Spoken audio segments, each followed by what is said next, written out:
Hello?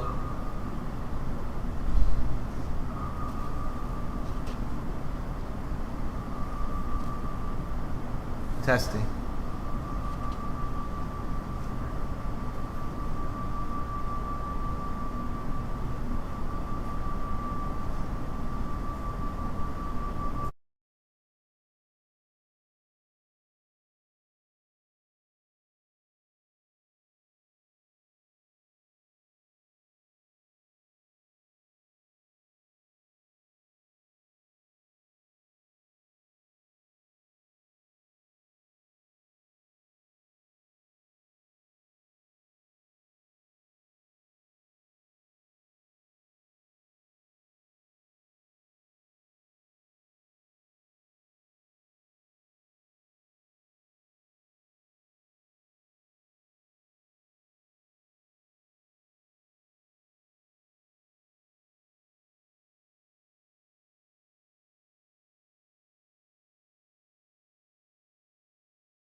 Sound check for City of Bel Air May meeting, the May 6th meeting, sound check.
City council meeting, check, check, sound check.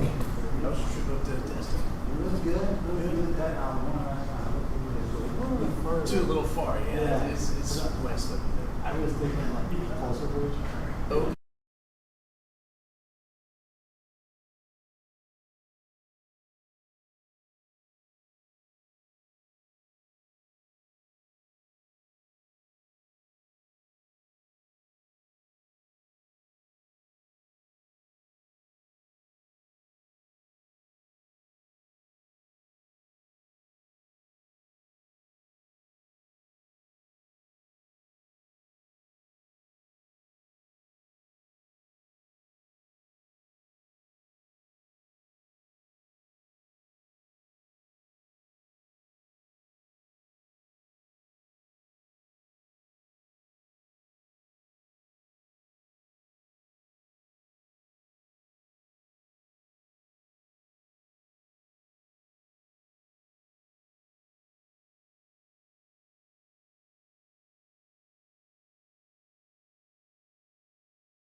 Recording in progress.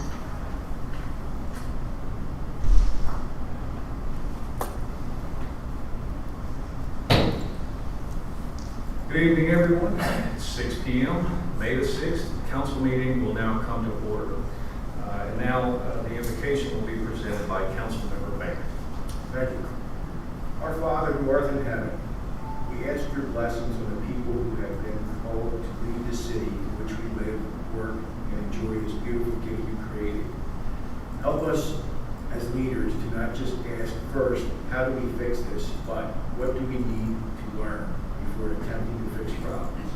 How might we need to change, and to whom do we need to listen to better serve your people?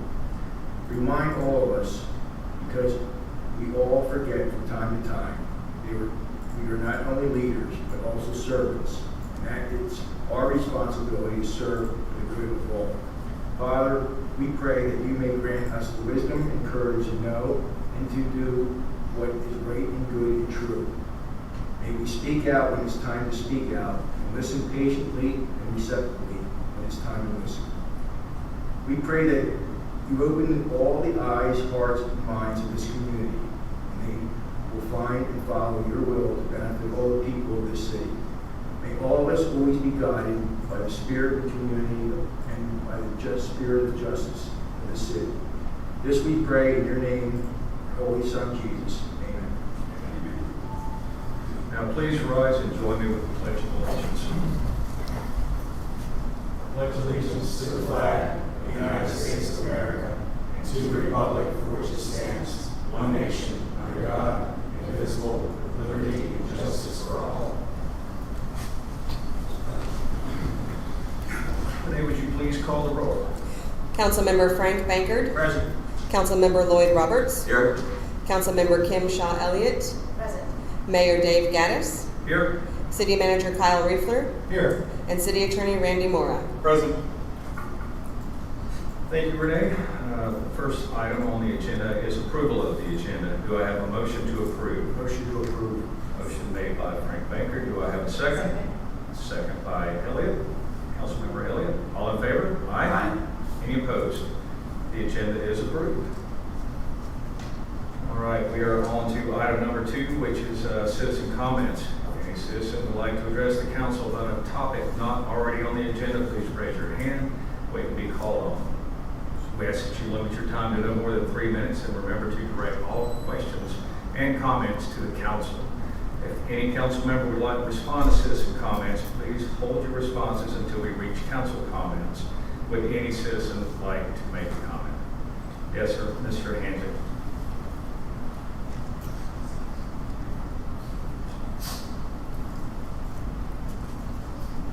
John Hanson, 22nd Street. Mr. Mayor, council members, I brought this topic up once before. Now I got to give you a real lifetime update. Friday, on my way to the grocery store, I witnessed a near perfect side swipe at the traffic light. Car in the outside right left turn lane completely came into the inside one. How they didn't collide is to the man upstairs. I brought this up before. It's a matter of time before you have a major accident if you don't already had not already had one. I was told the county's studying it. I suggested then that something remedial needs to be done in the interim. I don't know what's going on. I look at the sheriff's report about accidents. It just tells you where the accidents are. It doesn't give you any details or anything like that, but something's going to happen there. It's going to be bad. So I'm just bringing it to the council's attention, and I'm imploring you as a citizen and someone who has rendered aid at too many accidents. We need to get something done yesterday. Thank you. Thank you, Mr. Hanson. Would any other citizens like to speak? Yes, Ms. Linda.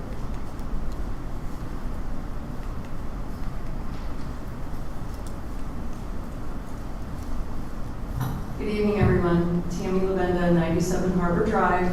I'm just here representing the Bel Air Beach Community Foundation. It's our nonprofit, our 501c3 that's pretty newly formed. Just a quick update on the Veterans Memorial. We are currently at approximately 67% of our goals, so thank you to everyone who has donated so far. We really appreciate it. We're still just trying to raise a little bit more money for the sign and then the fountain. And then I have a few more details. There will be a dedicated bricks surrounding the fountain. So there's a couple of examples on the board. So they're 8x8 bricks, so they're the double size, and they'll be $200.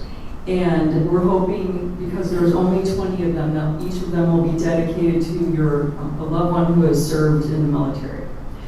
And I think that's all I have. Thank you very much. I appreciate it. All right, we're on to item number 3, which is a presentation from the Pinellas County Sheriff's Department. I'm sorry, officer, I did not get your name, so would you please tell us who you are and what your title is? Certainly. Good evening. My name is Sergeant John Shield with Pinellas County Sheriff's Office. I'm here to present the stats that you all have received already previously. Should have received them in email. If you all have any questions about any of the statistics, I will answer them. All right. Do you have a report with you? I do, President. If you don't mind, just kind of share the highlights. Most people in the audience have not seen that report. Sure, no worries. So it's broken down in a monthly end. We have it's kind of 6 weeks in. So we're in March. So the present crime stats that we have are for the month of March of 2024. So in March, we have 4 people arrested in the city of Bel Air Beach. They're broken down into different felony, misdemeanors, traffic felonies, and broken down into stats.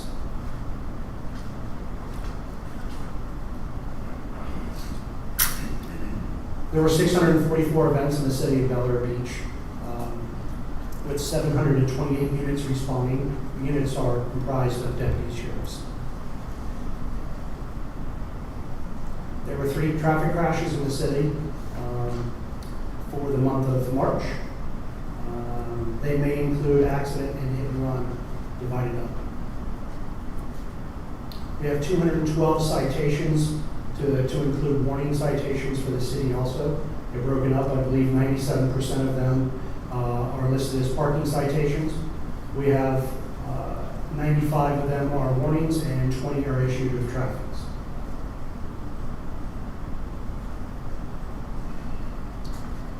That's all I have for you. Sergeant, any questions or comments for the sergeant? Counsel? Yes. Thank you, Sergeant. I did notice on the, I guess the second page, that it does reference an accident involving Causeway Boulevard and Gulf Boulevard. Do you have any data on that particular one? I don't. I am given general stats. Okay. I broke it down. For instance, the deputy activity is broken down to what they outcode on and what traffic control, suspicious vehicles and such. When it comes to the traffic crashes, it kind of gives there's one at 103rd. It's listed as our location of what we utilize for our accident reports. 103 Heath Street, 3100 Gulf Boulevard, and Howard Drive at the intersection of Gulf Boulevard. I know those are a few of them are a little vague, but that's what we have. So we have the 3 of those in the city. Okay. Yeah, I misread that. That's my fault. That it was a citation that was awarded on Causeway Boulevard and Gulf Boulevard. So, but I do have another question. I was curious about the 2 assaults in March of 24. Again, any detail on those? I don't have any details. No, they're just broken up. We have a uniform. It's a UCR. It's a data that we're collecting, that our analysts collect, and it's within our computer system. Kind of generates, and we kind of classify those. But I don't have any details on those reports. Is there a way? What would be the easiest way for us to get that information if we want? We can look into getting it from the crime analysis. Okay. And about that specifically. All right. Thank you. Anyone else? I did have a question, Sergeant. There was over the weekend, there was a pretty serious accident on Gulf Boulevard, but I believe it was in Santee. You may have heard about it. May I not. did. The fatality. I was actually off this weekend, so it's my first day back to work. I did see it through media. I don't know the details other than involving a pickup truck and a semi-truck. The details and nuances of that, I do not have. Okay, all right. Yeah, I guess what we'd like to do is find out more about that for sure. All right. Anything else? Sergeant, I appreciate you being here tonight. Thank you very You're much. welcome. My pleasure. Have a good evening. You too. Thank you. And is Deputy Trump here tonight? Yes, sir. Now we're up to the monthly code enforcement report. How you doing tonight? How are you, sir? Good, well. Again, Deputy Trump with the Nellis County Sheriff's Office. I'm trying to help you guys out with your code enforcement for the month. For the month, I have 34 entries. A lot of them varied and stuff, but what we're basically finding for the month is we're starting to get into that growing season, so we're trying to make sure everybody with their yards and stuff like that are trying to keep in compliance about that. So we've been doing a lot of patrols there, talking to a lot of people. I get out and knock on doors and I talk to a lot of people and so, trying to get them to come back into compliance with that. You'll notice the other big topic was pretty much other enforcement. And other enforcement is a stat that I actually had added to it, but that will vary as far as doing my beach patrols, because I've been trying to get out and do a lot more beach patrols out on the Polaris and trying to talk to a lot of people out there and making sure everybody's enjoying and being safe. We also had, so besides that, other enforcement also included a couple things. We had a jet ski that was unauthorized up at the marina that the city manager helped take care of, along with the rest of the city staff. And we had a boat and a trailer in the front yard. I've talked to that gentleman now twice, and I think we got that one straightened out. But if he takes his boat out, it's got to go away pretty quick instead of sitting there for a week. So we've dealt with that. So for the rest of it, it's pretty minor. We do have one note here that references the 107 21st Street property. This property has been in pretty bad shape, especially for the last 6 months that I've been here. I know a lot of neighbors have complained about it. The city's been working with it, and there's actually fines that are growing on that property. So right now, just to inform you, there is a title company, and there's actually a for sale sign in front of it now. But there is a title company that is taking control of the property. It's going into a trust, and then the title company will be bringing the property into compliance in the very near future, from what I hear. And I'll keep you guys updated on that as we progress, and I'm sure the city manager will also. But after that, then they are going to work with the city and the attorney in order to try and come up with some type of settlement for all the fines and liens that are currently posted on it. So, any questions? Council. Yes, and thank you for the detail regarding the other category, because that was one that I had a question about, in that as it approaches 1/3 of the offenses, I'm wondering if that should be broken down in any way for the categories in the future. I can try to. I can work with the city manager, see if I can break that down for you. But before, like if I went out, I try to take numbers and make sure that we have statistics on other things that I'm doing, like the beach patrols and things like that weren't documented before. So with that, I was able to work with the city manager. We at least got that entry, but I can work with him, see if we can't break it down a little bit more for you, Very good. if that would help, sure. Any other questions? Mr. Collins. Thank you for the report, and thank you for bringing up the point about the height of the grass and the clutter. So that's basically 50%. And I think that I feel very fortunate. The street that I live on, everybody does a great job taking care of those items. I think that the city overall really wants the city to look as nice as it possibly can. Yes, sir. So I think it's wonderful that you are bringing that to our citizens' attention, those that may not be complying with our current rules about grass height and clutter and things like that. So thank you for doing that. The simplest way that I can put it without going into, there's a bunch of different details. It's basically grass and weeds. If it's over 7 inches, it's not performance. So just kind of keep the grasses cut and keep them under 7 inches, keep the bushes trimmed, and everybody should be happy. Great. Thank you. Okay? Thank you all. Thank you. Next up, item 4, a presentation from the Pinellas Suncoast Fire and Rescue District by Chief Jeffrey Davidson. How you doing, Chief? Good. Mayor, how are you, council members? Good evening. It's here to present the fire and rescue report for the month of April. There were 15 calls for emergency service into Bel Air Beach, including motor vehicle accidents, cardiac events, and fire alarms. We recently outfitted a new jet ski to add to our water rescue fleet, our marine fleet, and the training's underway. Hoping to have it here on display for you all at the next meeting. Currently, we just finished Coast Guard water rescue training with the Coast Guard, and once we finish up the training, that unit will be in service. We also have been working, as you know, to purchase the land on the northern end of Indian Rocks Beach to better serve Bel Air Beach, and that's moved along very well. We'll have the contracts completed in the next week, and we'll move forward. And hopefully, we'll have a new fire station to better serve your area in less than 2 years. That's the goal. And then our mainland station, which we're in the design phase, we're continuing with that. We're just waiting on some engineering to see what we can do with the retention ponds over there, and keep moving forward. Great. Any questions or comments for the fire chief? No? Thank you very much, sir. Have a good evening. Thanks for having me.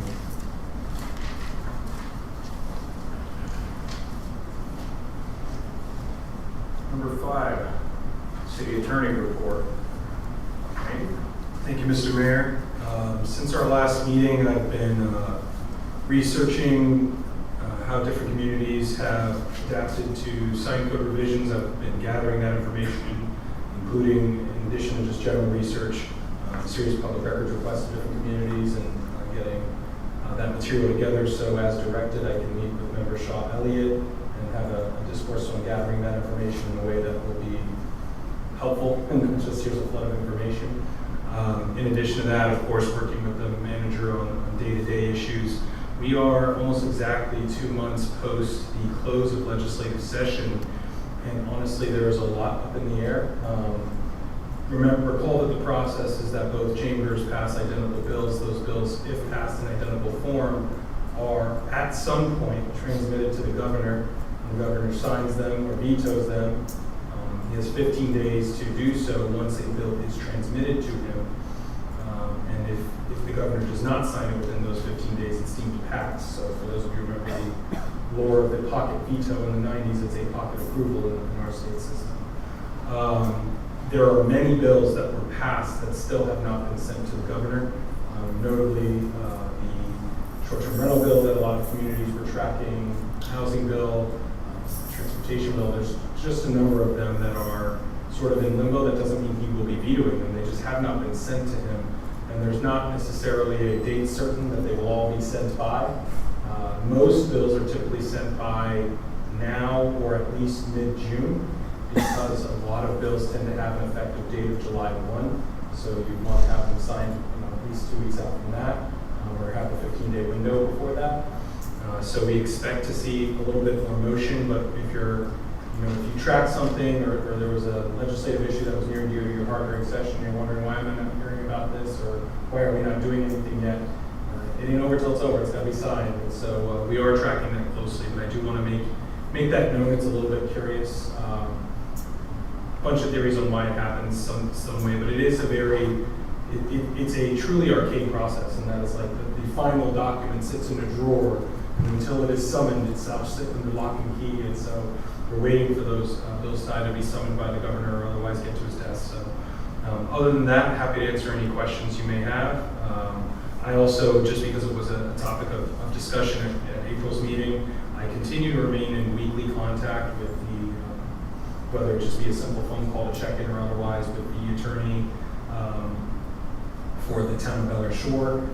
The parties are both generally amenable to working through towards a revised document on the interlocal agreement. Of course, the details matter, and we'll see where that goes. But there's, at least right now, both parties are postured towards let's work this out. And so that's where that presently stands. I think my peer or colleague is awaiting some direction. Similarly, I'm meeting with Kyle and identifying whatever the issues our community would need addressed in a revised draft.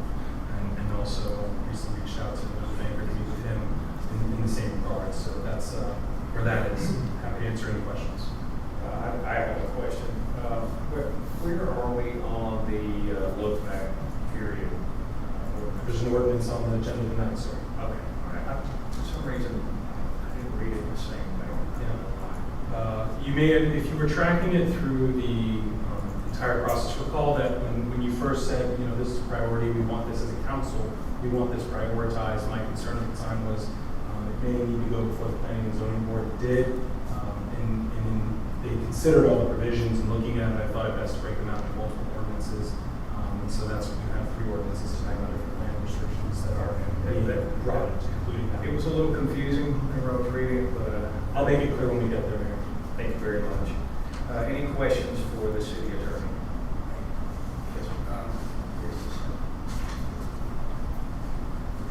This is no reflection of you, okay? This is just about, because on the back page, you gave us a letter after the meeting, after the last month's meeting, April. Yes, sir. You sent us, and on page 2, there was a February 28th citation. And Kyle took the brunt of the storm from a resident at the last meeting, that there was an unauthorized parking permit that was issued. Reflecting that. I don't know if you issued it, I don't really care if you issued it, but you took the brunt of the storm on it. I visited the 6th Street beach access, and this is what I'm talking about, okay? Now, I come from the construction trade. I'm sympathetic to construction workers. Bel Air Shores wants to tell us what we can and what we can't do. Meanwhile, they issue these parking permits at will. Okay?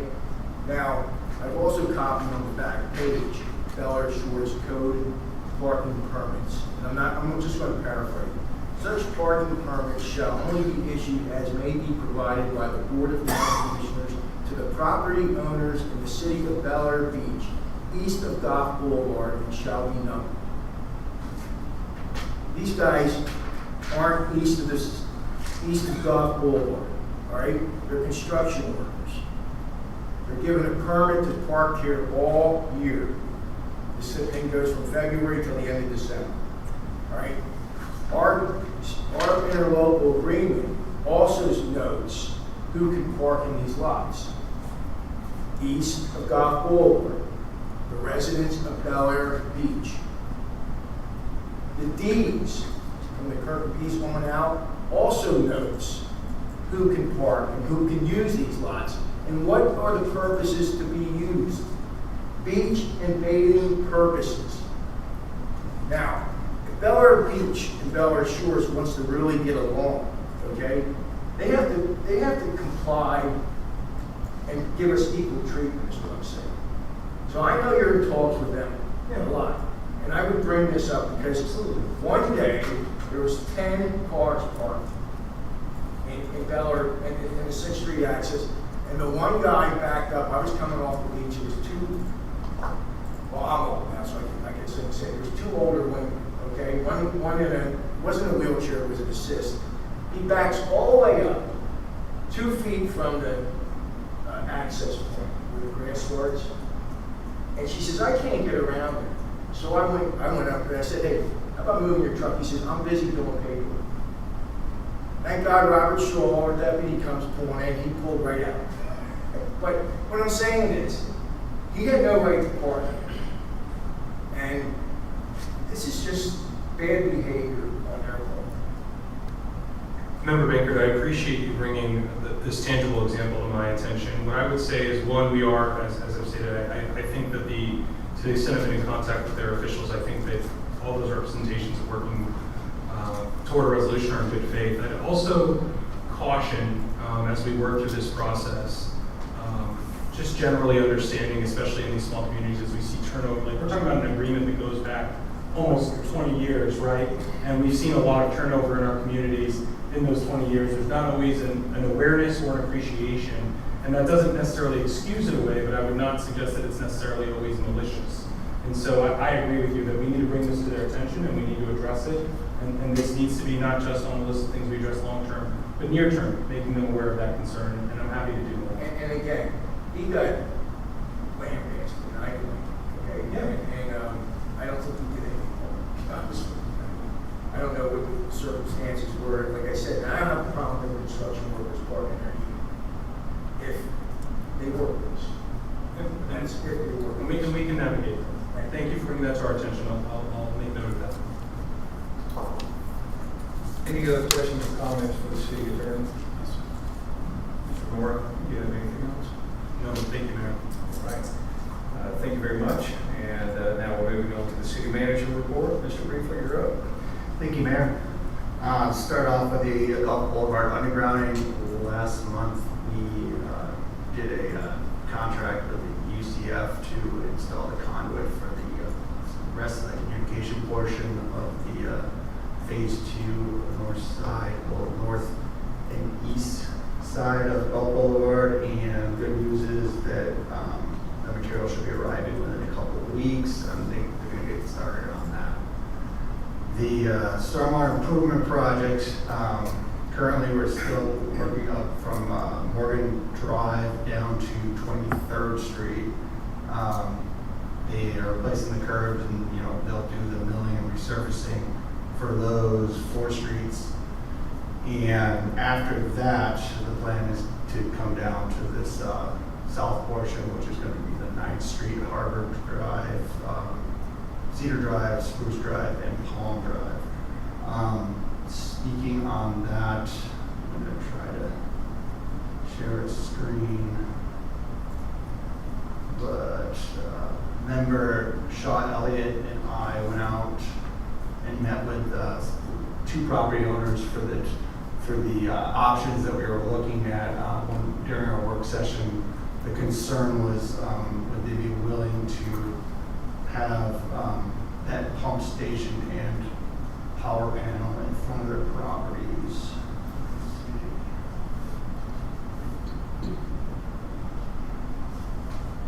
And what we found in meeting with the neighbors is that they would prefer not to have the pump station out in front. That would be between 907 and 905 Harbor. So since learning that from these residents, and they're actually, Mr. Will and Mr. Brown are both here tonight to support the project. We started looking at other options. Right now, given that the previous options we have aren't going to work out, our next best option is going to be what I'm showing on the screen right now, which is going to be our option 1, which would require an easement with the property in the screen, which is 125 9th Street. We feel they may be willing to give an easement because the idea is to run from the corner where that manhole is slightly into the property, which is all grass area. But in doing so, it avoids there's a line of oak trees. If we couldn't get an easement and we had to go north, we would be running into those oak trees, and they'd be required to. We'd have to remove them. So that's our next best effort. The residents of the area are helping us get in contact with the owner of that property to hopefully negotiate being able to get that easement so that we can reduce the flooding in the area. The other option we're looking at, I want to jump to my other.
So this,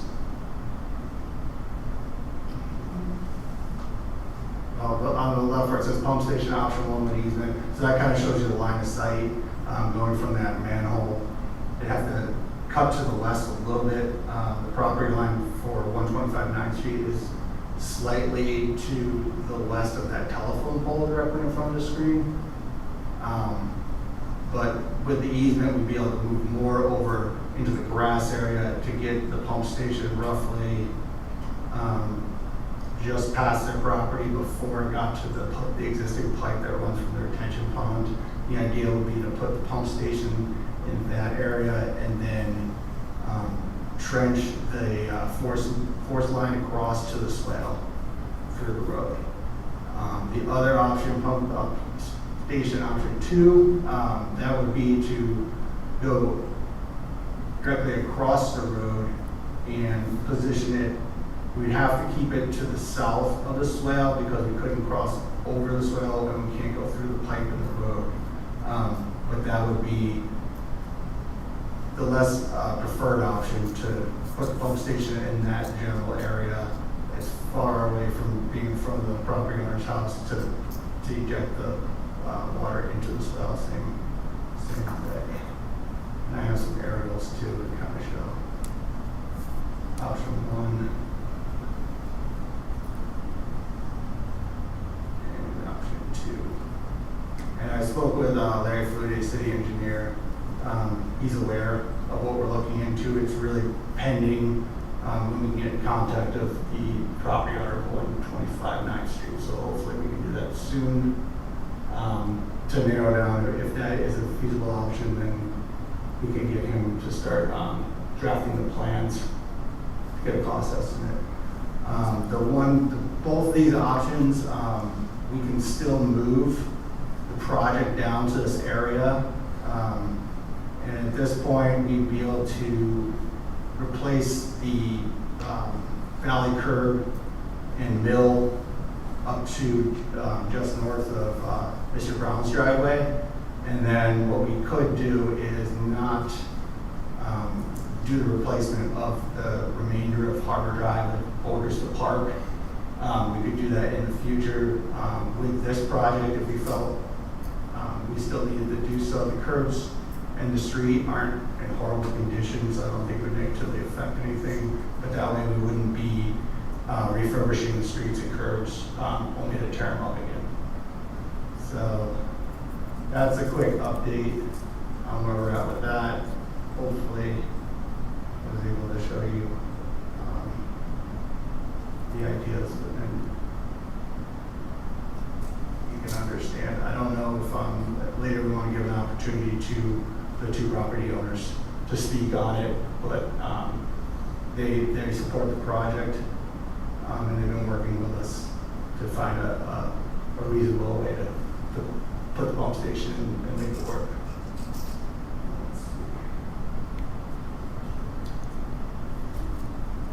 Anything else? I do have other things that I should jump around Mr. Baker has a question for you. Sure. Option 1, that house, doesn't that take a lot of flooding? The house at 125 9th Street does take a lot of flooding, so we felt that they would feel strongly about it. I just thought, because there was murder just 2 weeks ago, and they're doing that.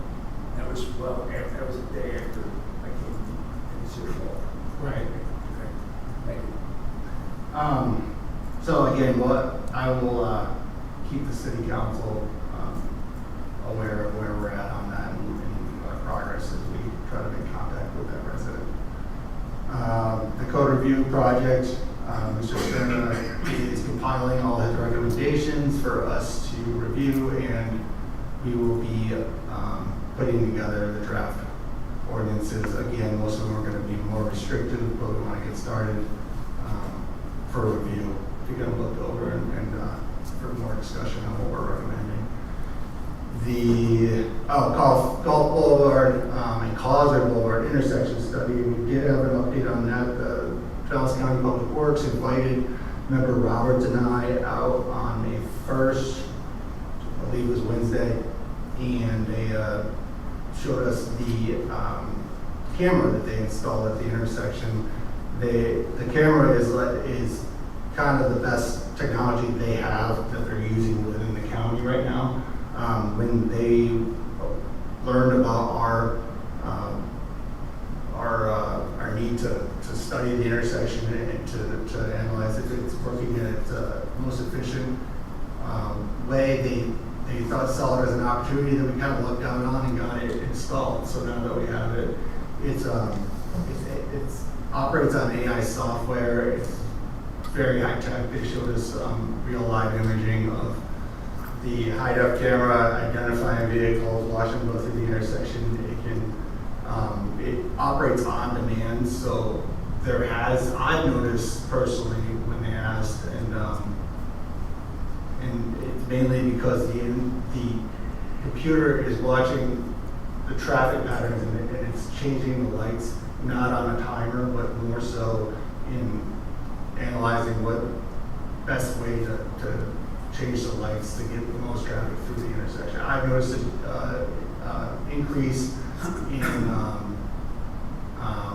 I should say a decrease in backup. I've noticed early in the morning, one of the major complaints that residents had was, pulling up to the light 6 a.m. in the morning, nobody's at the intersection, nobody's coming in any direction, you're sitting there for almost over a minute, which seems like an eternity when it's that early. That's gone away. I don't know if the previous, whatever they were using, motion sensors, just wasn't picking up, but this new technology is definitely doing a better job. I have a question about this, actually too. First, when was that system installed? I want to say early April. That's probably why whenever the turn signal is turned off and it's two green straight through lights, occasionally it'll turn back on and let you make that left turn if you're headed south. Because it's detecting the cars. There's nothing coming, and it must just automatically. By any chance, does this technology, will it aid in maybe resolving the concerns that were addressed? It should be able to, because it can recognize near misses and obviously collisions. To their knowledge, now it's only been running for like a matter of weeks. They showed us a report example. They showed all the accounts.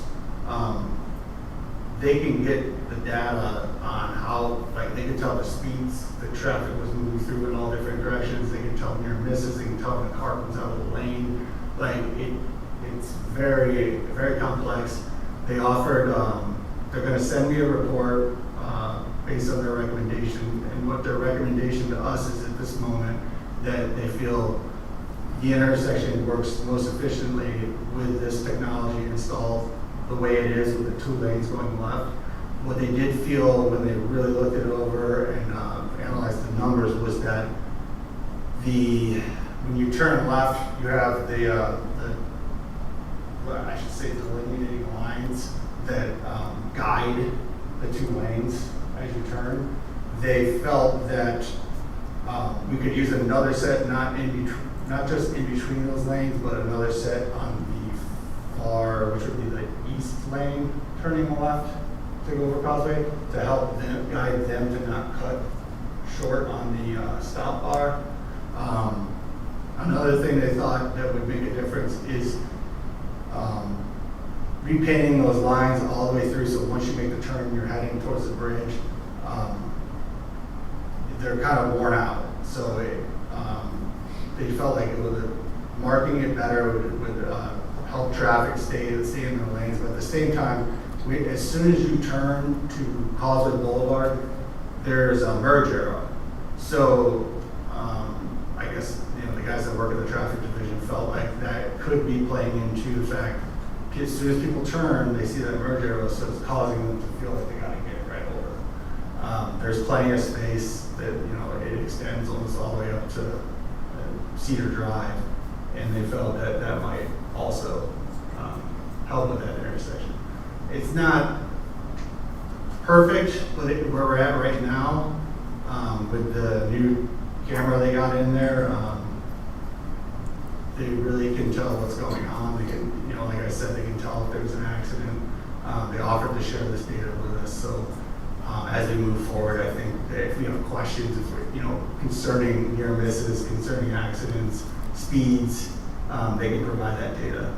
And I think it will be very helpful. I don't want to keep talking about traffic all night, but I would say that I think we've suggested possibly moving that stop bar, the line that's painted, the thick white line that tells where you're supposed to stop your car at as you're waiting to make a left turn or a right turn at the end of the causeway.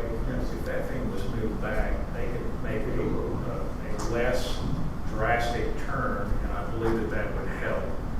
Because right now, it's almost impossible. If you're doing the speed limit and you go around that curve, you're going to go in the other way. So that's something that I think we have discussed it before, but maybe it just hasn't been brought up. Any questions or comments for the city manager? Yes. Yeah. First of all, I think the county did a good job, and Kyle did a good job making sure that they followed through. I think we brought this to their attention sometime last year. So Kyle didn't let that just lay there. I talked to him a couple of times. And out of the chute, I think the county did a good job of increasing and putting in a system that was better. It's always good to do better. So the problem is still there, though. Mr. Hansick, they showed us video, which was pretty awesome. Every time there's a near miss, the camera system takes a picture, a video of that. There are a lot of near misses making that left-hand turn when there are two vehicles making the left-hand turn. There's a lot of variables that go into that. I think and we talked about this, the spring break time of the year, we have a lot of people down here that are not familiar with the traffic flows. Those are the people that don't realize that when two cars are making a left-hand turn off of Oak Boulevard on the causeway, you have to go out and make effectively a 90-degree turn. If you start making less than that, somebody's going to have an issue. Also, we have the fine folks that travel down from the north at that time of the year. Many of those drivers are not familiar with those two left turns necessarily. But it is just a matter of time. Now, when the county made the recommendation of staying with the 2 lanes, and Kyle can correct me, they based that on traffic flow. So they were looking to see how many vehicles are getting queued up since they made the changes with the new technology. And that has improved immensely. And that was my first issue when I was calling for the 2 lanes when cars have to sit there for a long period of time. It's not effective. In my opinion, they fixed that problem, which is great, because you can see the flows going through. It just doesn't queue up anymore, which is awesome. But the fact that we still have 2 lanes turning left, and they recognize the fact that the merge distance is very short, that problem's not going to go away. And I hope we don't get in a scenario where, and we all see this in life sometimes, people are saying, man, that could be a problem, and we wait until something catastrophic happens. And then we say, oh gosh, we need to change that. Let's think this through, and if it needs to be changed, one of the options can still be to turn that back to a single lane and move it further back and take that little island out. The county has assured me that if we do take it out, and for some particular reason we find out that it's not working as well as we thought, they have no problem in putting it back. But there is an option, I believe, still in coming back one single lane and going down through that bi-directional lane to eliminate 2 vehicles turning left. But just want to make sure everybody understands it is a big improvement, like Kyle said. The cars are not queuing up there because in the morning, perfect example, I've had citizens talk to me that when they first opened up that double turn lane, everything was set on a timer that was designed based on traffic flow. Now it's demand-based, which works terrific. So if you come up here in the morning and the cameras recognize there's nobody coming from causeway and there's nobody coming from the south to the north, it immediately changes back to green. So that works great. But I still think the issue, when I sat there for just 5 minutes and saw those near misses, Kyle, there was a lot of them. And you don't really see it if it's a near miss, because it shows you in that one interview we saw that it looks like they're going to hit, and then it doesn't show you that anymore. It just kind of goes out of the camera. But it's something I think we need to discuss and make sure that that's taken care of. My biggest concern is somebody actually walking on the sidewalk and those two cars battling for a merged position, and somebody gets pushed up on the sidewalk. That's my biggest concern. The speeds that the cars are going, it's just going to be a couple of dents, and somebody's going to be sad. But if it goes up on that curb and hits somebody, that won't be any fun. You're also sharing those lanes with bicyclists. Yes, yes. Definitely something we'll keep an eye on. And yes, Councilmember Evans. Thank you, sir. To comment, to echo your comment as far as Mr. Roberts, I'm one who frequently makes a left-hand turn there from the causeway onto Gulf. And I feel vulnerable because there are many, many times where you see there and someone doesn't pay a lot of attention, makes that left-hand turn, and it's practically a head-on collision. Yeah. So I think backing that up would be very helpful. The other comment there is that I frequently walk in that area. I will not walk at that intersection because if you take a step off the curb at Gulf and Causeway, crossing across the causeway, piggyback like to the 12th Street beach access in that direction, people come blind around from Gulf, and again, you're very vulnerable because they can't see you, and they come very quickly around that corner, and you just stand. So if that pedestrian area can be adjusted in some way, I instead just cross 9th Street and run. It's a better alternative. And if I could also turn back to the stormwater project, and I want to thank you very much, Mr. Kiefer, for all of your collaboration and work on this, and thanks to our neighbors. Thank you very much. And my thanks to our neighbors for all of their careful consideration of all of this. When we look at the two options, the two new options that you reviewed tonight, the benefit of both of them is that in option one, it literally is only going through grass, and we preserve the wonderful live oaks that we have along our easement. The issue is that we have to have permission to encroach into that grass. But it's a very good option, and it crosses the road, it places the, it doesn't cross the road at all, right? Or get it across option one. The pump station would be up on the retention pond near the pipe where it goes into the swale, but from there it would just be that 8-inch. So the pump would pump just the water over under, or sorry, excuse me, through the street out into the swale. Okay, yeah, so it doesn't cross the road at all. So that option also brings potential cost savings because we're not disrupting the road, and you could address those a little bit. As well as on option number 2, it did involve potentially crossing the road, but it involves no permission from anyone, and gets it directly into the creek, which is another good option for the water flow. But both options offer a pause on any further construction further on the street, because the portion right out here has good curb system, and the road is in fairly good shape, so we put a pause on any of that, and it might become permanent, and therefore more cost savings into the project. So if you could address that. Yeah, so both those options were important because what we're trying to do is get the current project down to the 9th Street area to get those improvements done. And I was talking to Mr. Fournier today about getting with the contractor to stop portions, because that way we're not doing anything that we're gonna tear up later. So if we want to get that done, we could build it off of the future project or leave it as is. We'd still be able to get the 2F type grate inlets in at the swale. Just not resurface the street right there until we know what we're doing. So that's where we're at. We'll keep you up to date with it. Any other questions or comments for the city manager? We've released the RFP for auditing services.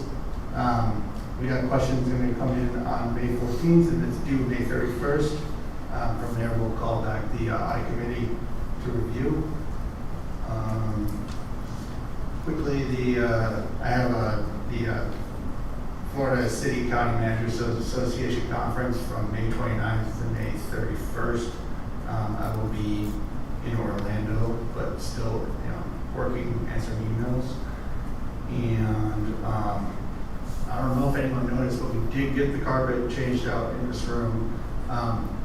One thing we were not satisfied, and neither was the installer, that you can see some seam lines. So the actual manufacturer came out and they're going to replace all of it because they weren't satisfied with the product either. I mean, it looks pretty good, but it's not perfect. When the sun catches it, you do see some lines you're not supposed to see. And they think it's just because it had a little bit thicker of a padding to it, and the machine that cut it just didn't cut it correctly. So they're essentially going to be coming out to redo it again. Guess they didn't want that word to get out. But we like it. It looks nice. But Looks we want it to be very perfect. nice. So, and then lastly, this month I'd like to, once I get my budget draft, just set up individual meetings, whether we do it virtually or in person, just with each council member to go through the first draft of the budget before we have our first work session. Good idea.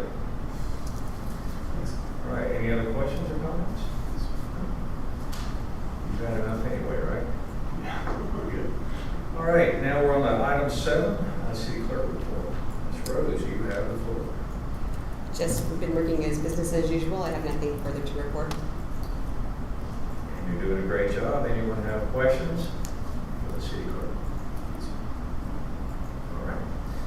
Now we are on to the consent agenda, items 8 and 9. This is for approval of the April 8th, 2024 City Council meeting minutes and the April 22nd, 2024 City Council work session minutes. Do I have a motion to approve? Motion to approve consent agenda as written.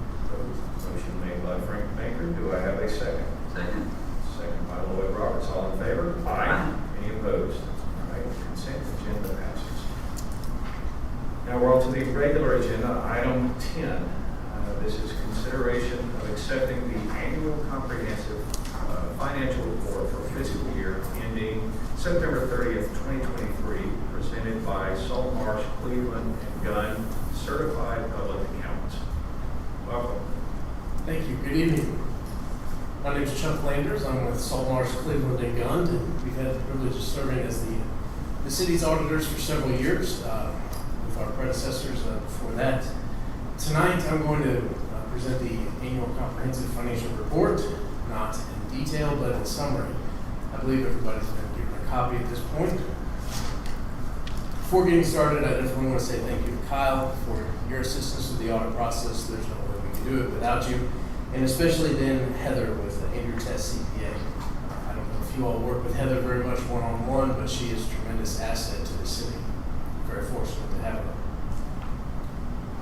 In the packet of booklet, I should say, turn to page 1, which is after all the Roman numerals, that you have to get through. So it's about 10 or 11 pages in. It's our letterhead, and this is the independent auditor's report.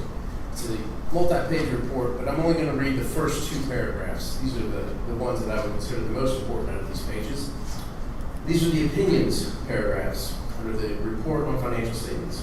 We have audited the accompanying financial statements of the governmental activities, the business type activities, each major fund, and the respective budgetary comparison for the general fund of the city of Bel Air Beach, Florida, the city. as of and for the year ended September 30th, 2023, and the related notes to the financial statements, which collectively comprise the city's basic financial statements as listed in the table of contents. This next paragraph is the important one. In our opinion, the financial statements referred to above present fairly in all material respects the respective financial position of the governmental activities, the business type activities, each major fund, and the respective budgetary comparison for the general fund of the city as of and for the year ended September 30th, 2023, and the respective changes in financial position and, where applicable, cash flows thereof for the year then ended in accordance with accounting principles generally accepted in the United States of America.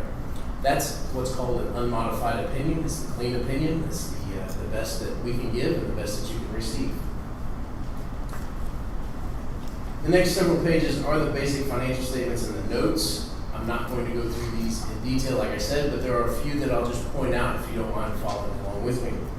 On page 17, page 17 is what's called the statement of net position. This shows the assets and the liabilities and the net position of the city.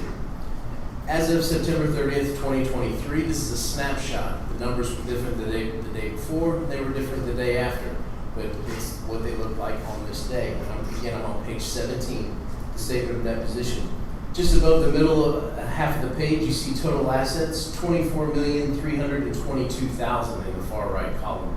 So you have the governmental activities in the middle column, the business type activities next to that, and then the total column. Again, $24.3 million total assets. Total liabilities jumping down towards the bottom of the page, 3.8, almost 3.9 million, which leaves net position of $20,447,000, of which 10.9 million you all have invested in your capital assets, leaving 9.5 million as unrestricted. Very healthy net position. I commend you for that. So again, that's page 17, the statement of net position. The next page, page 18. This is the statement of activities, and this attempts to show the expenses and the revenue, and then revenue again. It's in my opinion, this is a confusing statement to look at, and so I'm not going to take you through this. Instead, if we turn to page 21, I believe this is a more readable format to follow and go through. Page 21, this is the statement of revenues and expenditures and changes in fund balance for the governmental funds. You'll see that there's a column for the general fund and a column for the capital projects fund.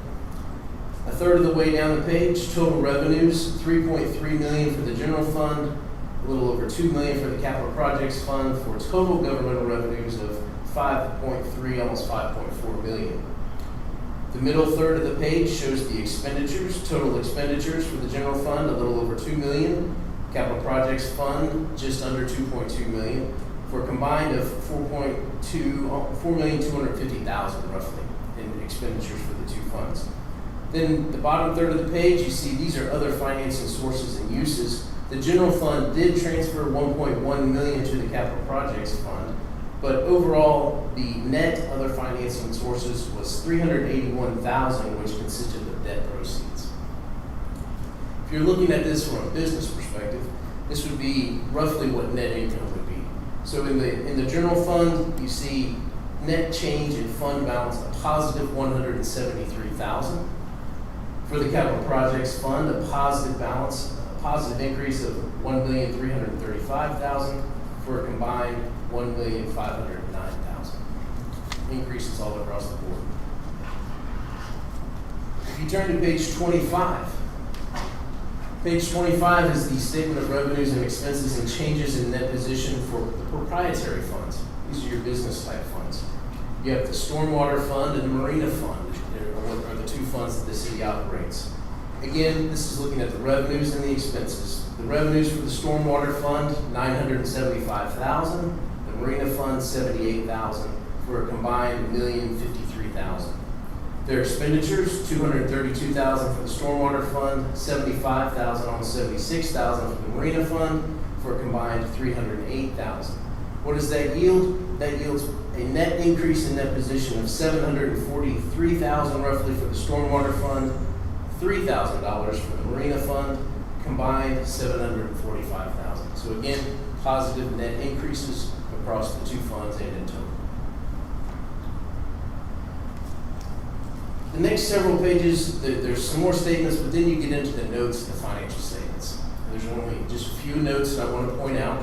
If you turn to page 44, at the top of page 44, this is note 4. And the reason I point this out is this is concerning the receivables of the city, so money that's owed to the city. In the general fund, the accounts receivable of $334, almost $335,000. And underneath the chart that you see there, I'm just going to read this one paragraph. This is on page 44. It's note 4. Accounts receivable for the general fund include $282,053 from a resident of the city for code violations for failure to meet construction schedule timelines ordered by Special Master on May 19, 2021. The city has no intention to forgive these fines and believes the balance will be fully collectible. Therefore, the city has not recorded an allowance as of September 30th, 2023. That's just a little unique to what you all have in the city, so that's why I point that out as a note disclosure for you. The next note disclosure I would point out is on page 46. 46 is note 9, the bottom of the page. These are the non-current liabilities of the city. This lists the loans, the bonds, and the compensated absences. The top half of the table, there are the governmental activities. At the end of the year, there were $1,913,000 of non-current liabilities we call long-term. And then underneath that, the business type activities, they have long-term or non-current liabilities of $1.7 million. So again, just pointing out what the liabilities are for the city. Now, we're going to jump almost to the very end. Page 86. Under governmental auditing standards, we're required to issue a few more reports. On page 86 is what's called the Independent Auditor's Report on Internal Control over Financial Reporting and on Compliance and Other Matters based on an audit of financial statements performed in accordance with government auditing standards. Lots of words on this page. The middle section of this page is called Internal Control over Financial Reporting. It describes what a material weakness is and what a significant deficiency is. I'm going to jump to the next to the last sentence on this page. It says, in part, during our audit, we did not identify any deficiencies in internal control that we consider to be material weaknesses. That's the part of that page you want to know. If you turn to the next page, the top of the page, this is on page 87, the Compliance and Other Matters. Last sentence in that top paragraph. The results of our test disclose no instances of non-compliance or other matters that are required to be reported under government auditing standards. Again, I would consider that to be the important sentence on that page. The next page is the beginning of the management letter. The management letter is presenting information that is required, some more specifically for the state of Florida. There's one section that I do need to point out. It's the very last section on the last paragraph on page 89, so the second page of this letter. So this is the additional matters paragraph. So this is just additional matters. I'll just read it. Section 10.5541I3, Rules of the Auditor General requires us to communicate non-compliance with provisions of contracts or grant agreements or abuse that have occurred or likely to have occurred that have an effect on the financial statements that is less than material. Again, I want to point out that is less than material, but warrants the attention of those charged with governance, the City Council. In connection with our audit, we noted the following control deficiencies. During testing of the city's disbursements, it was noticed 6 out of the 15 vendors tested that were issued material payments during the fiscal year were not registered with E-Verify. The city entered into a contract with one vendor which explicitly listed terms related to E-Verify. This vendor also does not appear to be enrolled in E-Verify and is not registered as an active entity on the Florida Department of State website, sunbiz.org. So just a little more background there. We're not saying that this is a material problem. It's just something that came up during our testing. We've discussed it with Kyle. The vendor in question, I believe you all are working out to make sure that you get the contracts, the name of the contract correct, or the name in the contract correct, and that if they would need to be issued a 1099, that you all would take care of that as well. So, just again, not a material item, but it's something that came up in our testing, and so we needed to present that to you. And then the very last thing, on page 91, this is the Independent Accountant's Report on compliance with Section 218.415 Florida statutes. Section 218.415 Florida statutes is concerning the investment of public funds during the year ended September 30th, 2023. And the next to the last paragraph on this page says, in our opinion, the city of Bel Air Beach, Florida complied in all material respects with the aforementioned requirements for the year ended September 30th, 2023. That concludes the presentation. Welcome any questions. Thank you very much. Mr. Landers, do we have any questions that we would like to ask? Yes, sir. So everything there seemed very, very positive, with the exception of, as you referenced on page 89. Is there anything that you can recommend that we can do so that we don't have a scenario where some of the vendors that we contract with are not registered with E-Verify? Sure, absolutely. I would recommend, as you onboard a new vendor or engage in business with them, make sure that you get I want to say before, I'm not sure if that's the right number at this point. I've got taxes going through my head also, but W-9, I believe, is the correct form. So you get their full name, the type of entity that they are, and their EIN number, and then just check it again before activating a new vendor. Check Sunbiz, make sure that they are registered and that they're active in the state of Florida. If they require some type of professional license, look at that. If we're a CPA firm, you can check my name and our firm to make sure that we're properly licensed as well. So just a little bit of due diligence at the beginning, I think would do good. All right. Thank you. Other questions? Comments? All right. Let's go to the citizens for comments. Thank you. Thank you very much, Mr. Landers. Would any citizen like to make comments on this report before I ask for a motion to approve this, to accept this report? See a thumbs up. Everybody okay? All right. In that case, council, I'm going to need a motion to accept this financial report. Motion made by Frank Baker. Do I have a second? Second. Give that one to Councilmember Elliott. All in favor? Aye. Aye. Any opposed? All right. Thank you so much. Great report and a wealth of information. The report is accepted. All right. Now we're on to item number 11. This is consideration of appointment to the Planning and Zoning Board. Luke Bedoyan is. Excuse me, did we skip citizens' comments for the stormwater system? It's just in the manager's report. Yeah, it's That was discussed just in the manager's report, so it's not a citizen comment. Is Mr. Bedoyan here tonight? Yes, sir. Would you like to speak, to address the council and introduce yourself?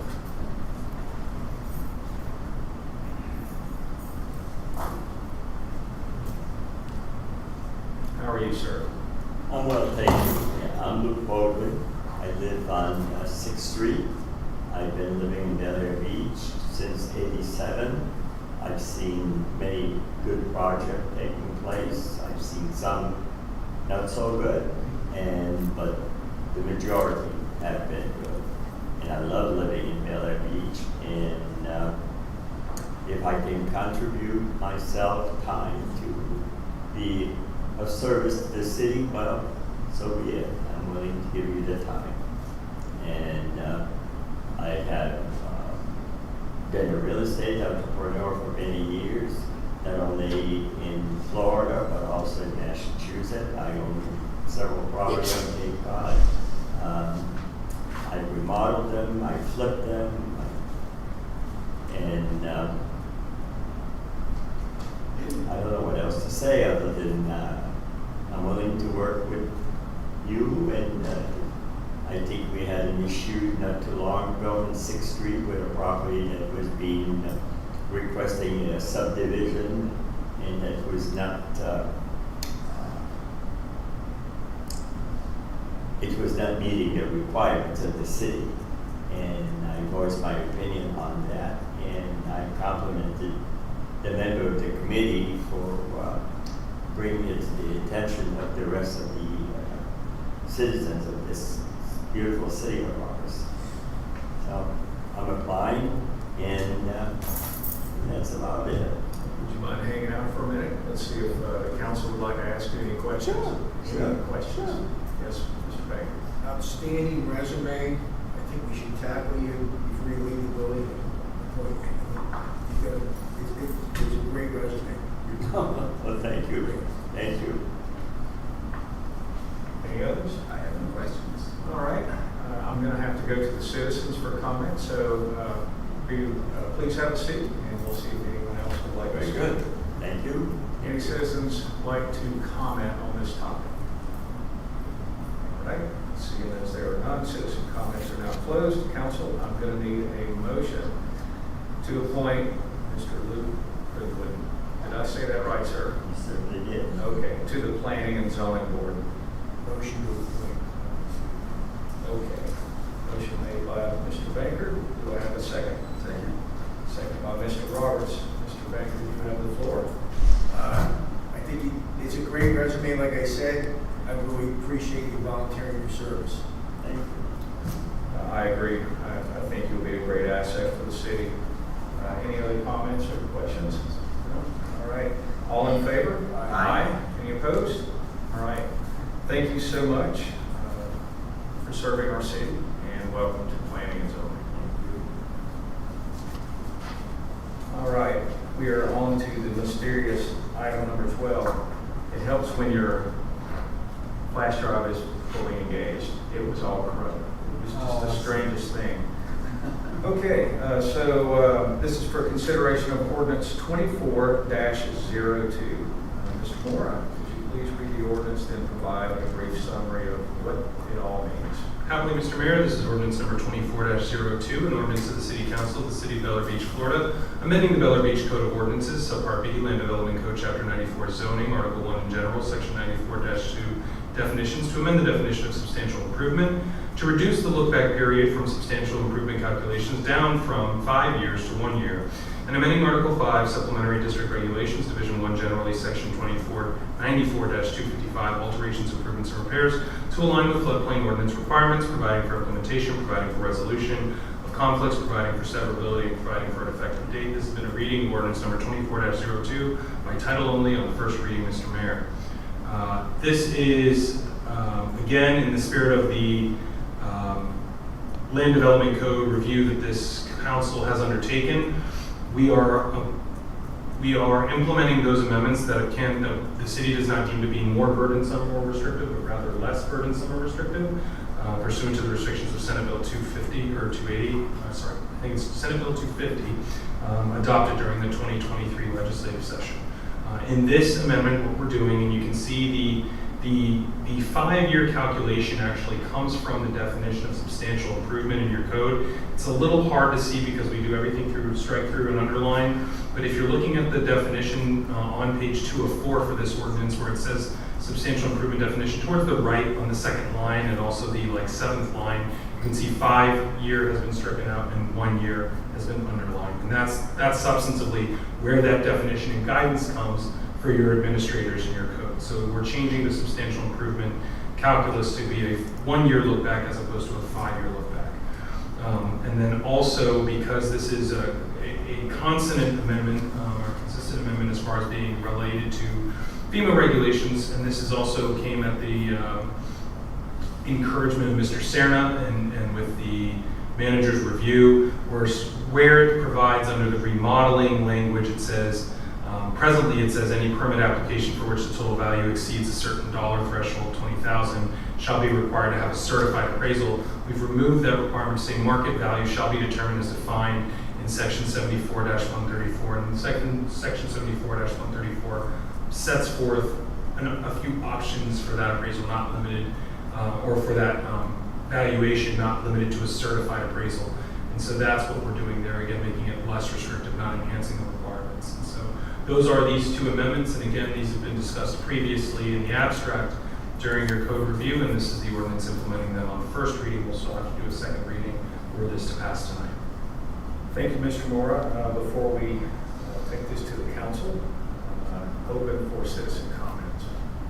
Yes, sir. Please come right on.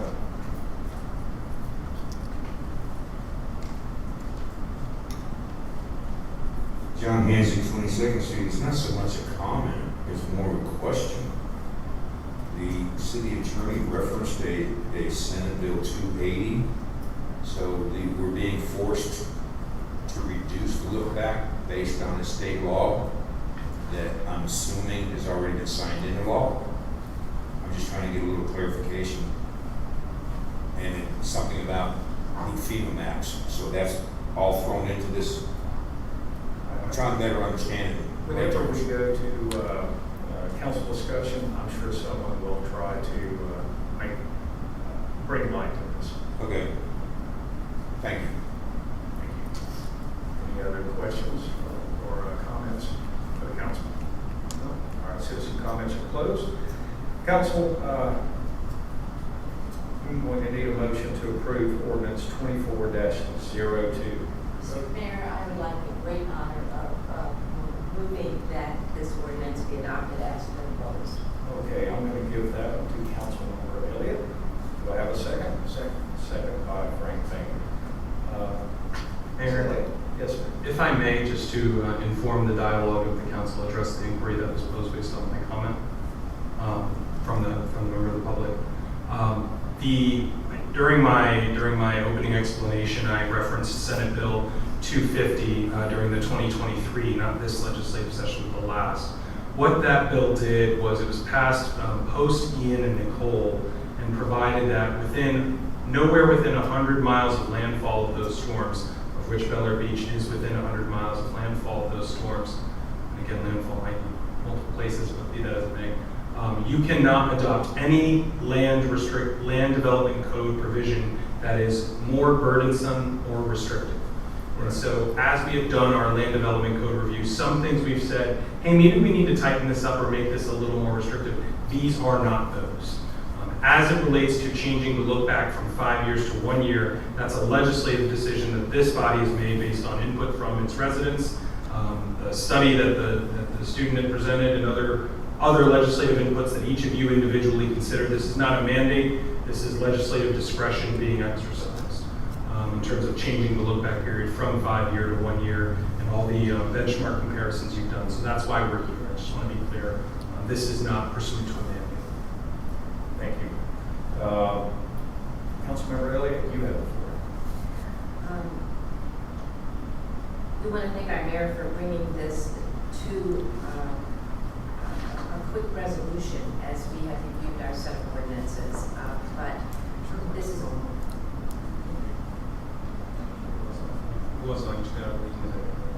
Maybe just pull it a little closer to you. I have a feeling that can't hear it out there. got to get on record also. But we want to thank our mayor for bringing this issue up as we were reviewing our ordinances and we were looking for improvements. This is something certainly that the city has struggled with for a long time. Our citizens have struggled with this. There is no requirement anywhere in other statutes or regulations that would require a 5-year look back. We support FEMA's rules in terms of trying to provide for good flood management, but there's no purpose to a 5-year look back, and we certainly support having a 1-year look back. Thank you very much. Other comments? Yeah, I think the important issue here is the only negative part of 5 year to 1 year is we have multiple permits come in rather than waiting 5 years. And I don't think, probably not even 10% of the citizens understand this, that when you buy a house and someone did a lot of repairs to the house that you bought, that gets taxed onto that 5-year look back if it was staying at 5 years. So if your house is appraised, let's say, and this is FEMA's structure of the house, it's not your entire property, it's just the structure of your house. So if your house is at $300,000 appraised, you can only do $150,000 in repairs, modifications, substantial improvements. So some people put new windows in, put a roof on. You could have $75,000 tied up, and you didn't even know it when you purchased the house. Whammo, a hurricane comes, you got $80,000 in repairs. The county will tell you to tear the house down, all right, because you're over that $150,000. And we had a resident that beat up on Kyle, and Kyle didn't do anything but follow the code, okay, to the letter of the law. In fact, he tried to help me out a million times, I believe. And the county said tough. It was over, what, $10,000, $12,000? Yeah, I mean, we grossly calculated it when it was. And she's still out of it. She's still out of her own. I mean, it's a horrible situation. And reducing this now in 1 year is really just common sense. Thank you, Mr. Baker. Mr. Roberts? All right, I do think that this is a good thing for our city. It's also going to help us maintain the character that we love about Bel Air Beach. It's going to help us keep our homes in the spirit of the small hometown community, beachfront community that brought us all here. So it's not going to solve the world's problems. I thought that 0 was maybe too little, and it could be problematic in the future, and it might actually put us on someone's radar. So I think 1 year is appropriate, and I think in the long run this is the right way to go. So we would like to vote on this now. All right, Renee, would you mind calling the roll, please? Councilmember Bankert. Yes. Councilmember Roberts. Aye. Councilmember Elliott. Aye. Mayor Gaddis. Aye. All right, so the ordinance passes unanimously, and we will vote again on this next month. Thank you, everyone, for working so hard on this. I'd also like to thank Planning and Zoning for taking a look at this. All right, now we're on to item number 13, consideration of ordinance 24-03. Mr. Maury, you're up. Thank you, Mr. Mayor. This is City of Bel Air Beach ordinance number 24-03. An ordinance of the City Council of the City of Bel Air Beach, Florida, amending the Bel Air Beach Code of Ordinances, Subpart B, Land Development Code, Chapter 94 Zoning, Article 4 Districts, Division 3 Residential Low, RL District 2, Section 94-220, Minimum Living Areas and Setbacks, to reduce the side setback for specified lots in Bel Air Beach First Edition subdivision, providing for implementation, providing for resolution of conflicts, providing for severability, and providing for an effective date. This has been a first reading of ordinance number 24-03 by title only. As you can see here again in the strike through and underline on page 2 of 3 for this ordinance, page 147 of the PDF. The lot change here is on the lots 1, 2, and 3 row. That is the second or the first substantive row of numbers in that table there. On the side setback, you see we're reducing the side setback from 15 to 7, which is why it is not more burdensome or restrictive. It is reducing the setback. And that's to make it consistent with other side setbacks you see, such as in units A, C, E, and D in the area. This was presented initially by a particular property owner. Again, we're not zoning to a specific property owner, but rather to lots 1, 2, and 3, because your land development code has different side setbacks based on platted lots. That's done in this format. So we're keeping the format, just changing one little line here from 15-foot setback to 7. If there's any more specific inquiries, I think Kyle can provide, rather Manager Riefler can provide additional detail if need be, but that's the proposed ordinance. As with the last ordinance, you have the business impact estimate as required by statute, and otherwise, if passed tonight, this will pass. This will have to pass on a second reading at a later date. Thank you, Mr. Moore. Before we go into discussion, do we have any citizen comments? Yes, sir, Mr. Haynes. Oh, yeah, yes, sir. Please come up and give us your name and address, please. My name is Scott Brown. Address is 907 Harbor Drive. I am Lot 1 of this area, and I just wanted to introduce myself and express my support for the change. I understand this is the first reading, and there's a second reading next month. I'm going to be out of town for that reading. I just didn't want it to appear that I wasn't interested. I'm very interested, and so I won't be here for the second reading, but I do support and hope it passes. Thank you, Mr. Brown. Appreciate your comments. Mr. Hansick?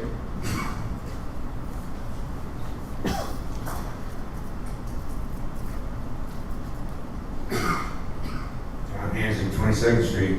I did my homework on this one. I found the code and these setbacks that are referenced. My problem with this is you're going to go from 15-foot setback or on the side to 7 foot, and yet we have people who complain about flooding. Basically, in lay terms, if you go down to 7 feet for a side setback, that means somebody could build a house within 7 foot of his property line, 7 foot of the other property line. We still got 15 foot. I checked mine too. So I'm looking at this and I'm thinking, we're going to put more stuff on the ground where rain isn't going to be absorbed or be able to run off and create more flooding.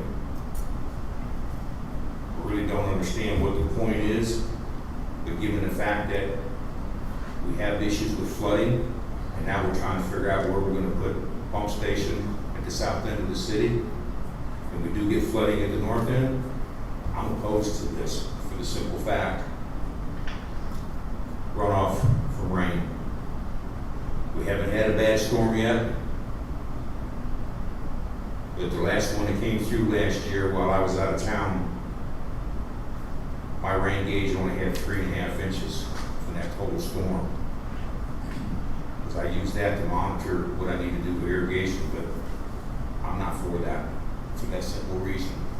You gotta have more porous land to absorb the water. Thank you, Mr. Hansick. Any other citizen comments?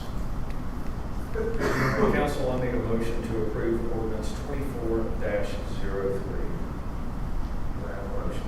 So moved. Motion made by Councilmember Elliott. Do I have a second? I'll second. Second by Councilmember Banker. Councilmember Elliott, you have the floor. I just wanted to respond to our citizen that this particular change affects literally only 3 lots in the city. And houses, I believe, are already on these lots. And I think it is a change to make things consistent among our homeowners throughout the city, and I support it. Thank you. Other comments or questions? I was under the same impression you were on this, and any new construction, it has to be up, was 10 foot above sea level, the 100-year mark, I guess, for FEMA. And most people building up was 14 feet now, 500-year mark. Yeah, So it's on the map. it still does reduce the drainage depending on how much concrete's poured. And I do have a problem with that. But again, this is really site specific. If I'm wrong, tell me. It's one lot. The lots 2, 3, and 4 are all Bayside Park. Okay, because I can support that, but I sympathize with citizens if we're trying to do that. We do have an impervious surface ratio that every lot has to follow that plays into that. Thank you. Mr. Robertson. Kyle, do we know why it was ever initially, do we know why it was initially 15 feet? Was there a specific reason for that anybody knows the history of?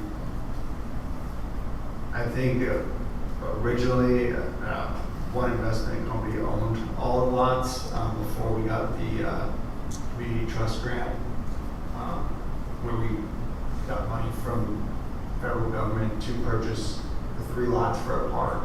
Okay. I don't know that far back. Okay. It is the only 15-foot side setback. The largest side setback in the rest of the city is 10 feet, and that's on the north end. There's not one side setback that is 10 feet on the south. So it does match all of the Bel Air Beach units A, C, D, E, and D on the south end. Okay. So I should have checked this myself. So is that lot currently built on? Yes. So the house is already there? Yes.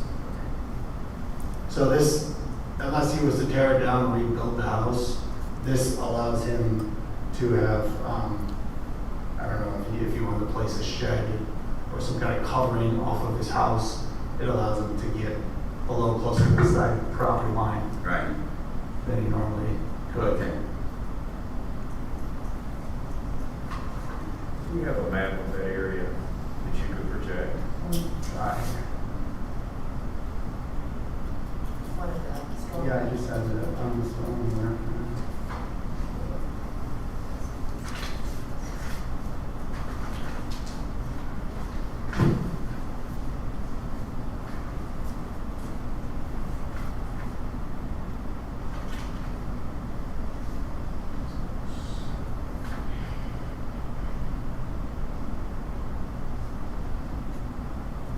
It's the house next to the park.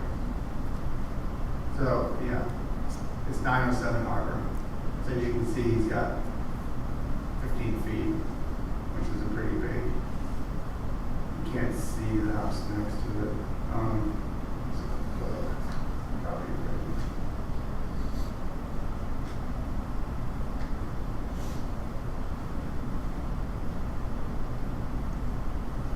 So the planning and zoning board made this recommendation as well.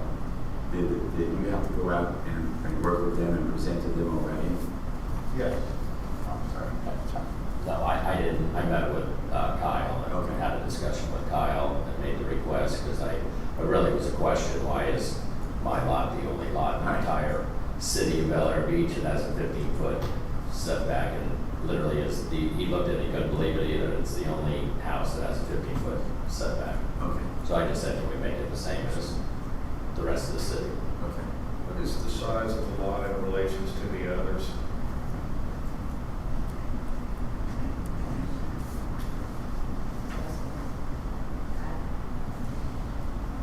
You know, that's, We get the property appraiser to say that.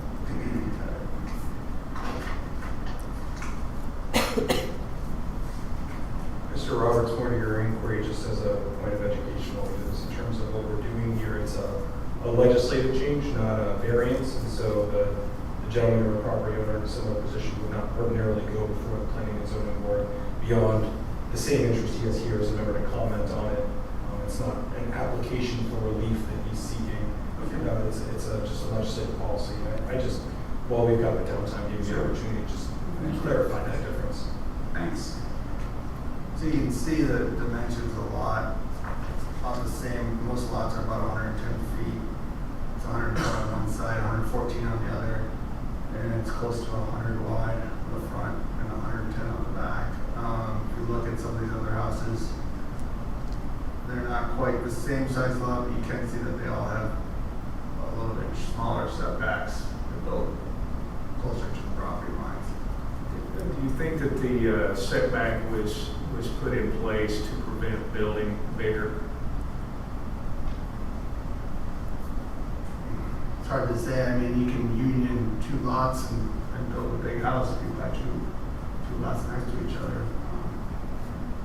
We have larger sized lots if you go in the north into the city. That might be the largest lot in the south. But as you can see with some of these houses, you know, this being the biggest in the city. And what is the flooding issue in that area?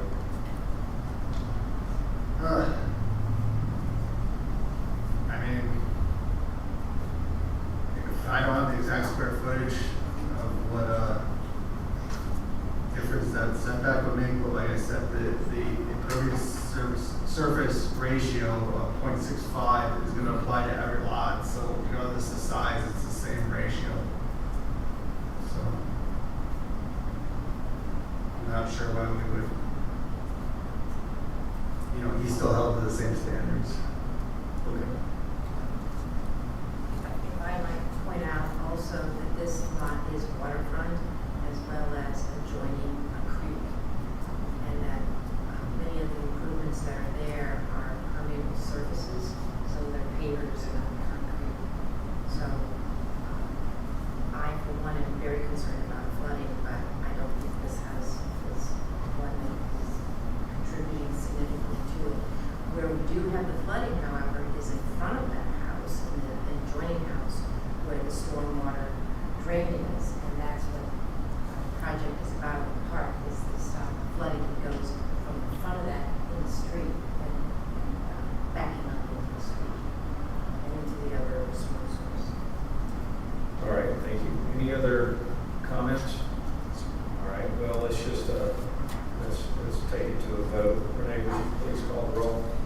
Councilmember Bankert. Yes. Councilmember Roberts. Aye. Councilmember Elliott. Aye. Mayor Gaddis. Aye.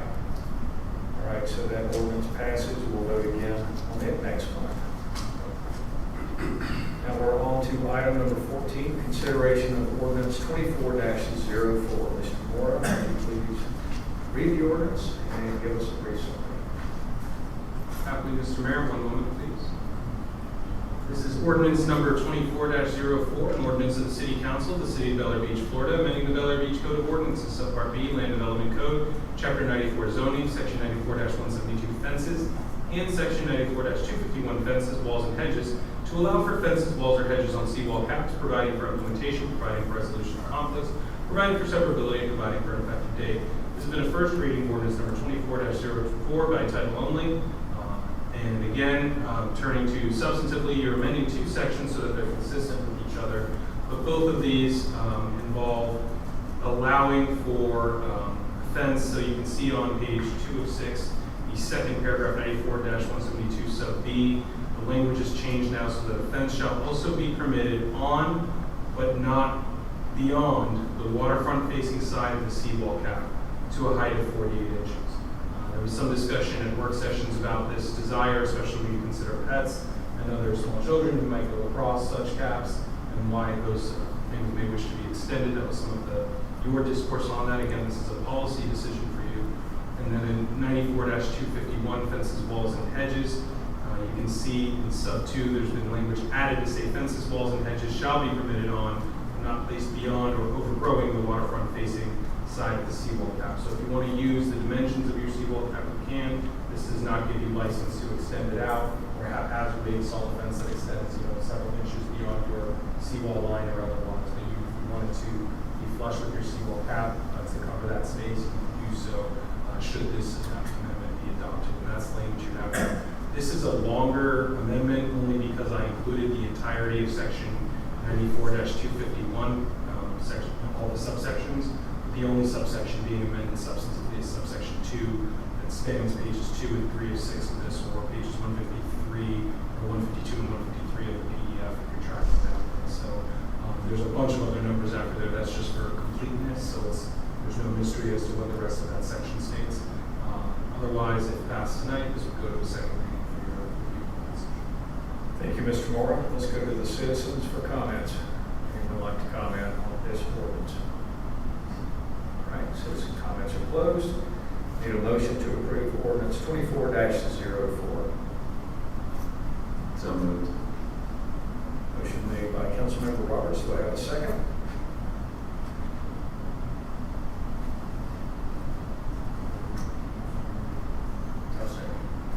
Second by Frank Baker. Mr. Roberts, you have the floor.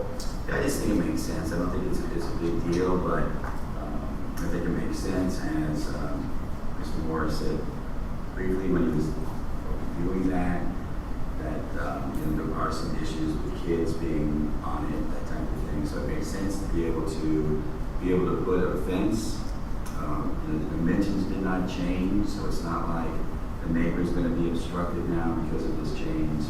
I think it makes sense. Thank you, Mr. Roberts. Any other comments? All right. My question about this is whether the integrity of the seawall would be protected in the event that someone puts a fence there, they're going to have to drill into it and somehow affix the fence, and how will the seawall be protected? I have a neighbor who just installed a new fence, and I don't think that they fully understood the code. So it does extend a little further over the C-cap than stopping before it. But the post that holds the entire fence in place is in the ground, not in the seawall. As far as the purpose for this, everybody's got a dog in this city, and if you don't block that seawall or the C-cap, they're going to snake around, they're going to come into your yard, or you're going to be piling up like I did for years, bricks and blocks and everything else that's falling into the water, and it just looks awful. And I see nothing wrong with this. I think it's a good idea. Any other questions or comments? No? All right. Renee, let's take it to a vote, please. Councilmember Bankert. Yes. Councilmember Roberts. Aye. Councilmember Elliott. Aye. Mayor Gaddis. Aye. So that one passes unanimously, and we will vote on this one again next month. All right, item number 15. This is for consideration authorizing a purchase order for engineering services to replace the South Park seawall. Mr. Reaver. Thank you, Mayor. So after we completed 7th Street Park and 16th Street Park seawalls, South Park was the next one on the list. I included some pictures. It's very obvious. It's a very old seawall. It's got a lot of spalling, a lot of cracking, mostly cap failure. But you know, at each joint of the concrete slabs, it's separating. So we have been budgeting money to replace our seawalls, and this has been on the corrective action list for the Park and Recreation Board for 2 years now. So it's been noticed, and this would be to start the design to go out to bid to get the seawall replaced. Thank you, Mr. Reaver. Let's go to the citizens for comments. Anyone want to speak on this topic? All right, citizen comments are closed. Council, I need a motion to authorize a purchase order for engineering services to replace the South Park seawall. So moved. Motion made by Councilmember Elliott. Do I have a second? Second. I'll give that one to Mr. Baker. Ms. Elliott, you have the floor. Sounds perfectly sensible. We need to maintain our seawalls, so this is part of that process. Thank you. I have a question. Just because I don't know what the real difference is between a city-owned piece of property versus private property, but generally, in fact, as you know, I'm working on getting a new seawall now. I just hired one company and they did it all. Is there a specific reason why we have to do engineering services with one company to hand the project off to another company that might have done that anyway? Mainly because, and Attorney Moore, correct me if I'm wrong, it's mainly because we need to have the plans so that we can, because of the price of the project, we know that it's going to be something that needs to be bidded out. So it's to get that, all the, plan design done so that when we release the bid, we have all that taken care of. And then any company that comes and replaces seawalls can use that from the bid. So it's perfectly spec'd out of how it's going to be done. Yes, and then every bidder will have a same design to bid on so that it's fair. It just seems a little shocking to me that it costs $6,000 to go, yeah, you need a seawall, and it's going to look the same no matter whose it is. This does, this does include the engineers coming out up to 3 site visits to do the inspecting on top of what the county will already do as part of the permitting process. So it's actually a little extra, being it's public property, making sure that it's done correct. That's fine. That's fine. I was just curious. There are multiple ways, Mr. Mayor, to get construction projects done. The kind you did, it basically like a design build. So you find one firm who does both of those, where you do a hard bid. You design it with company A and then bid it out to multiple construction firms. There's 3 or 4 other ones you can use, but a simple thing like this is the way your city manager is doing it makes some sense. All right. Thank you very much. Any other comments? No. All right. Well, let's take it we'll just do a voice vote on this one. All in favor? Aye. Any opposed? All right. Ms. Reaver, you are authorized to proceed. Thank you, sir. Unfinished business. Do we have any unfinished business? No. All right. Let's see here. Now we're on to council comments. We're going to start with Councilmember Elliott for this one.